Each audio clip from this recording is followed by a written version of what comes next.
E aí galera, sejam bem-vindos ao canal Dilemas de um Professor. Eu sou o Rodrigo e hoje eu tô aqui para falar com vocês sobre uma das coisas mais importantes desse ano. Infelizmente, apesar de ser importante, não é uma coisa tão feliz, não é uma coisa tão animadora, por assim dizer. Mas ainda assim, ela é muito importante. Acompanhe aí. Bom pessoal, então estamos falando nada mais, nada menos do que o edital do PSS de 2024 para 2025. Então eu vou ler com vocês esse edital, vai ficar um vídeo um pouco longo. Eu não vou ficar falando muita coisa aleatória no vídeo, vou focar mais no edital para que esse vídeo seja um pouco mais dinâmico. Eu vou fazer mais vídeos explicando alguns pontos específicos do edital, então hoje vai ser um vídeo mais geralzão mesmo.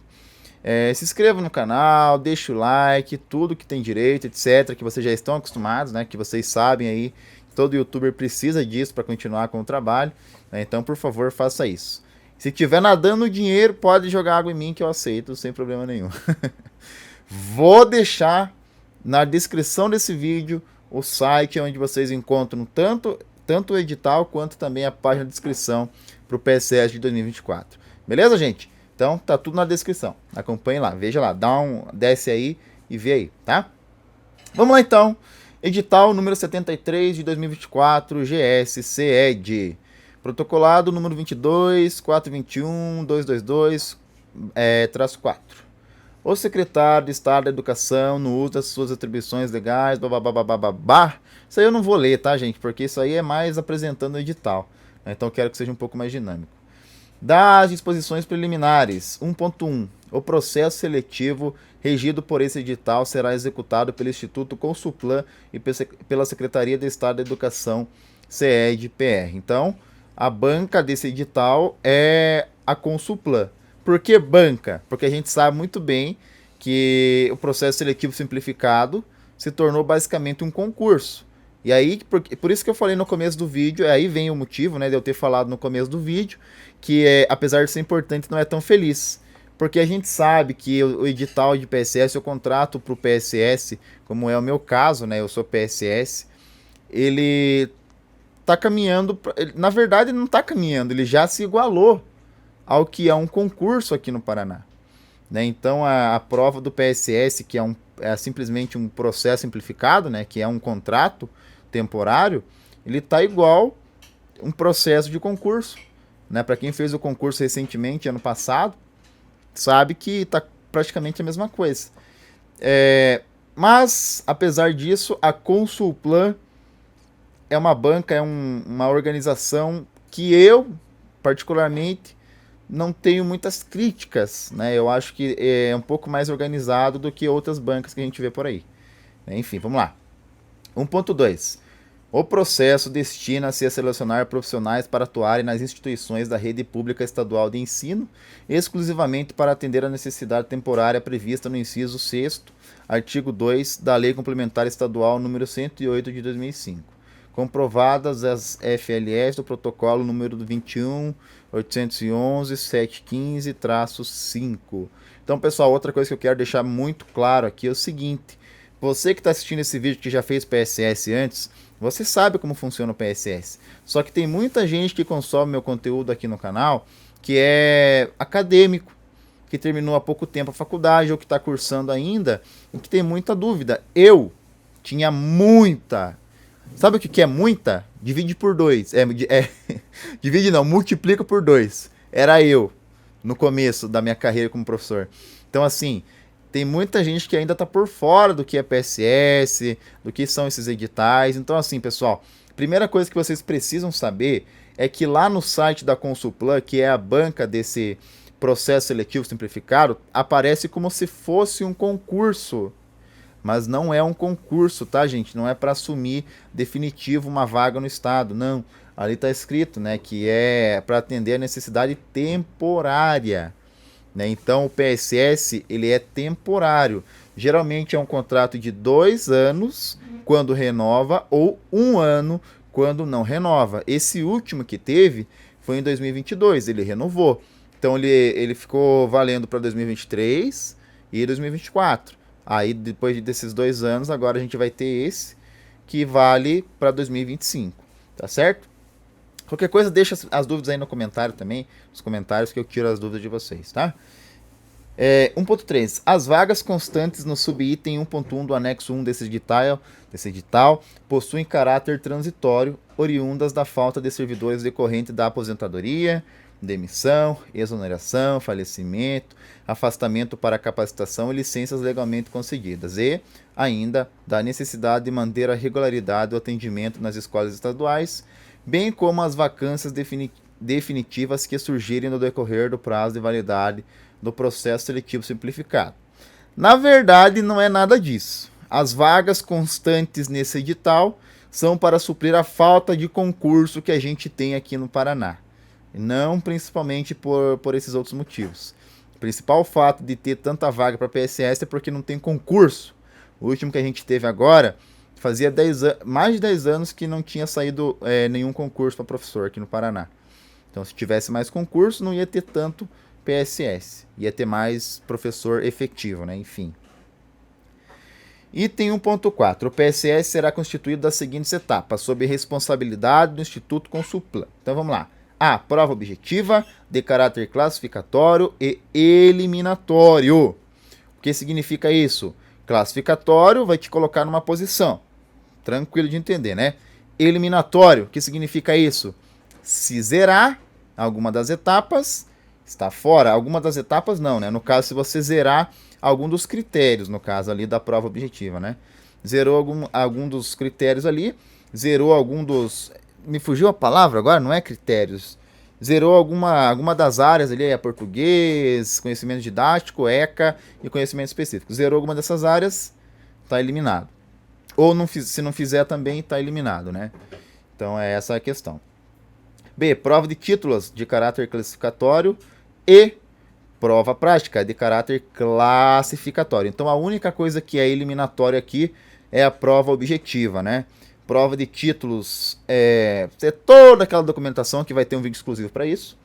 A prova prática também é o vídeo, tá? Para quem não está entendendo, eu sou um que não entenderia. Se eu estivesse lá no começo da minha vida de PSS, eu não entenderia. Eu ia falar, prova prática, rapaz, o que eu vou fazer da minha vida? Prova prática, pessoal, é um vídeo, uma videoaula que a gente tem que fazer de 10 a 12 minutos. É uma aula, você vai ter que fazer uma aula. Só que como a gente muitas vezes não tem um recurso de escola, quadro, uma ampla sala, enfim, dá para fazer de outras maneiras, que eu vou falar isso num vídeo exclusivo também, tá? Porque a gente sabe muito bem que tem algumas coisas que ficam obscuras quando a gente vai fazer um edital, um processo seletivo, né? Bom, no mais é isso, vamos lá para 1.5. As provas objetivas serão aplicadas simultaneamente nos municípios sede dos Núcleos Regionais de Educação, NRE, conforme anexo 12 deste edital. Então, pessoal, muitas vezes ali também está dizendo que acontece o seguinte, são algumas áreas específicas ali, são os municípios sede que vão ter locais de prova. Por exemplo, muitas vezes a pessoa mora em um município, só que nesse município que a pessoa mora não tem sede, não é uma sede. Então a pessoa vai ter que se deslocar a outro município. Tá achando que é brincadeira? Tá achando que é fácil, né? A SERG sempre querendo lascar. Não vou usar outra palavra aqui porque, né, tem que ser um pouco mais didático esse vídeo, mas sempre querendo lascar a gente. Sempre querendo dificultar a nossa vida. Porque poderia muito bem ter uma escola, cada município ter uma escola sede ali para fazer a prova. Seria muito difícil? Não, não seria. Seria mais fácil, inclusive. Mas tudo bem, vamos lá. É assim, a gente tem que se adaptar, né? Quem depende do PSS não tem jeito, cara. Não adianta querer ir muito contra isso aí, porque a gente depende, né? Aí é complicado. Bom, 1.5.1. O candidato poderá realizar as provas objetivas em quaisquer dos municípios sede dos núcleos regionais de educação. Mas a gente vai escolher o mais próximo da casa da gente, né? 1.5.1.1. A SERG-PR e o Instituto Consulplan se eximem das despesas com viagens e hospedagem dos candidatos em quaisquer das fases do certame seletivo, mesmo quando alteradas as datas previstas no cronograma inicial ou em caso de reaplicação de qualquer fase, inclusive de provas. Olha aí, falando descaradamente. Se vira aí, meu filho, por sua conta. Enfim, vamos lá. 1.5.1.1.1 A SEDPR e o Instituto Consuplan se exime das despesas com viagem, hospedagem. Ah, tá. É a mesma coisa, só que ali falando da convocação e da contratação, né? Que depois, se você passar de todas as etapas, vai ter a convocação. Esse assunto para outro vídeo também. 1.6. As contratações temporárias, que fique bem claro, né? Decorrentes do presente processo seletivo observarão o regime especial CRES, regulamentado pela Lei Complementar Estadual número 108 de 2005, e suas alterações pelo Decreto Estadual número 4.512 de 2009 e legislação correlata. Beleza. Os contratados estão vinculados ao regime geral de previdência social, cujas contribuições serão recolhidas somente durante o período trabalhado. A seleção dos candidatos no PSS não implica obrigatoriedade na contratação. Ou seja, ali não existe uma obrigatoriedade nem do candidato a ficar com as aulas, caso ele seja chamado, e também não existe uma obrigatoriedade de contratação do Estado ao candidato. Mesmo que o candidato tenha passado, tenha sido convocado, não existe a obrigação de contratação. Então, se tiver aula, você vai pegar aula, vai ser contratado. Se não tiver, você não será contratado. Ou seja, que fique bem claro isso também. E eu já me frustrei muitas vezes. Porque eu era convocado e achava que ia ter aula para mim, que eu ia ser contratado, tudo. Minha mãe festejava, mas chegava lá e não tinha aula. Então, não é uma obrigatoriedade. Beleza, gente? 1.9. O cronograma do presente processo seletivo simplificado consta no anexo 2. 1.10. As datas e os períodos estabelecidos no cronograma são passíveis de alteração, conforme necessidade e conveniência da Secretaria do Estado da Educação, SEDPR, e ou do Instituto Consuplan, previamente comunicada por meio do edital. Pessoal, esse 1.10 eu acho uma sacanagem, porque assim, por necessidade, beleza, né?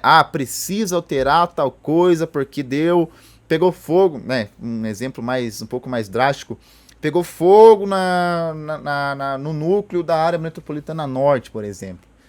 Né? Claro que foi só um exemplo assim bem exagerado, mas assim, aí beleza, né? A gente entende, mas ali por conveniência, cara. Ali pode ser alterado data por conveniência. Para muita gente isso aí não é uma coisa simples, para muita gente isso aí é a diferença entre estar empregado e não. Então, assim, fica um pouco estranho no meu ver, né? Fica bem estranho, na verdade. 1.11. Será admitida a impugnação desse edital no período estabelecido no cronograma constante no anexo 2, por meio do menu Fale Conosco, disponível no site da Consuplan. Aí tá ali o site, né?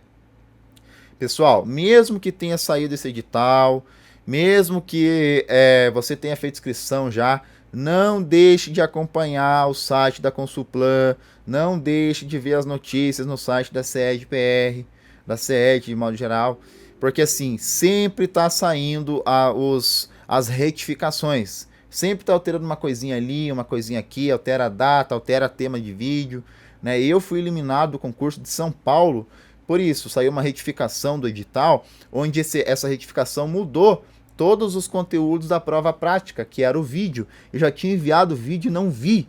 Fui eliminado. Eu teria passado, eu teria sido contratado. Eu fui muito bem. Mas como eu fui eliminado na prova prática, lá no concurso de São Paulo, aí eu não pude assumir, né? Vamos lá, 1.2. Os pedidos de impugnação... tá. Ali não, essa não li ainda mesmo, mas ali fala que os pedidos de impugnação serão julgados pela SED, enfim, né? Isso aí não importa tanto pra gente. O impugnante deverá necessariamente indicar o subitem, indicar o que está impugnando. 1.14. O processo simplificado a que se refere esse edital, bem como as contratações dele decorrentes, poderá ser adiado, revogado por razões de interesse público decorrentes do de fato superveniente devidamente comprovado ou anulado no todo ou em parte por ilegalidade de ofício ou por provocação de terceiro, observados os princípios do contraditório e da ampla defesa. Aí uma parte mais jurídica, né? Então também não vou ficar falando muito sobre isso. Em caso de adiamento, revogação, anulação, nos termos do subitem 1.14, não haverá obrigação de indenizar o candidato. Olha aí, velho. Nossa, até essa aí realmente até me desestabilizou um pouco, porque olha só, não tem a obrigação de indenizar o candidato. É assim, é triste, porque quem é PSS sabe, né? Como que é essas coisas. O PSS ele tem um décimo dos benefícios de um servidor efetivo QPM, né? Então é bem triste essa realidade. Salvo devolução do valor de inscrição, se esta existir, em caso de cancelamento do certame por conveniência, por conveniência, olha só, da administração. Beleza. Item 2. Das vagas, características e atribuições da função de professor e professor pedagogo. Olha só, então, não é só para professor, é para professor e pedagogo. E também temos o ensino. Me fugiu a palavra agora. O ensino profissionalizante, que são os tecnólogos, né, que têm formação em outra área que não seja a área da educação, que não seja licenciatura, mas ainda assim pode ministrar aulas de algumas outras áreas. Né? Eu não me recordo todas as áreas agora, vou fazer um vídeo específico sobre isso, caso tenha demanda de vocês. Né? Eu posso falar sobre o ensino profissionalizante também. 2.1. As vagas, as características de cada função, a escolaridade mínima exigida, bem como os vencimentos correspondentes constam no anexo 1 do presente edital e possuem os seguintes requisitos básicos. A. Para participar do processo seletivo, o candidato deve ser brasileiro nato ou naturalizado ou, no caso de nacionalidade portuguesa, estar amparado pelo Estatuto de Igualdade entre Brasileiros e Portugueses. Com reconhecimento do gozo dos direitos políticos nos termos 1º do artigo 2 da Constituição Federal. B. O candidato deverá ter no mínimo 18 anos completos no momento da convocação para a comprovação de títulos. C. Estar em gozo dos direitos políticos e civis, ou seja, não pode ter antecedente criminal negativo. Estar quite com as obrigações militares em caso de candidato do sexo masculino. E. Estar quite com as obrigações eleitorais. F. Ter aptidão física e mental para o exercício das funções, para o exercício das atribuições da função. E G, né, cumprir as determinações deste edital. Pessoal, ali na F, ter aptidão física e mental, ali está se referindo a um documento que a gente tem que pegar, que é o atestado de saúde ocupacional. Eu vou fazer um vídeo só para falar sobre isso, porque também é uma coisa que causa muita dúvida para muita gente, inclusive para mim até hoje, né? Porque ainda existe uma controvérsia ali sobre esse documento. Mas enfim, vou fazer um vídeo sobre isso. Da reserva de vagas para pessoa com deficiência, vamos lá, vou ler essa parte. Ficará reservada a pessoa com deficiência o percentual de 5% das contratações que surgirem durante o prazo de validade do processo seletivo, conforme disposto na Lei Federal nº 13.146, de 6 de setembro de 2015, e nas leis estaduais nº 16.945, de 18 de novembro de 2011, e nº 18.419, de 7 de janeiro de 2015. 3.2. Quando a aplicação do percentual resultar em número fracionado, esse deverá ser elevado até o primeiro número inteiro subsequente, respeitando-se o percentual máximo de 20% das vagas oferecidas no certame. 3.3. Para a contratação é necessário que as atribuições da função ou área sejam compatíveis com as deficiências do candidato. Aí é um pouco complicado também, né? Porque assim, tem pessoas que têm alguma deficiência que não conseguem realmente realizar a função de professor. Mas tem outras pessoas com a mesma deficiência que se adaptaram melhor, né? Enfim, são N situações que conseguem exercer essa função. Então ali fica um pouco complicado, né? Para poder definir com exatidão. 3.4. Considera-se pessoa com deficiência aquela que tem impedimento de longo prazo de natureza física, mental, intelectual ou sensorial, o qual, em interação com uma ou mais barreiras, pode obstruir sua participação plena e efetiva na sociedade em igualdade de condições com as demais pessoas, conforme disposto na Lei Federal nº 13.146 de 2015 e nas leis estaduais nº 16.945 de 2011 e nº 18.419 de 2015. Vamos lá, deixa eu baixar um pouquinho mais.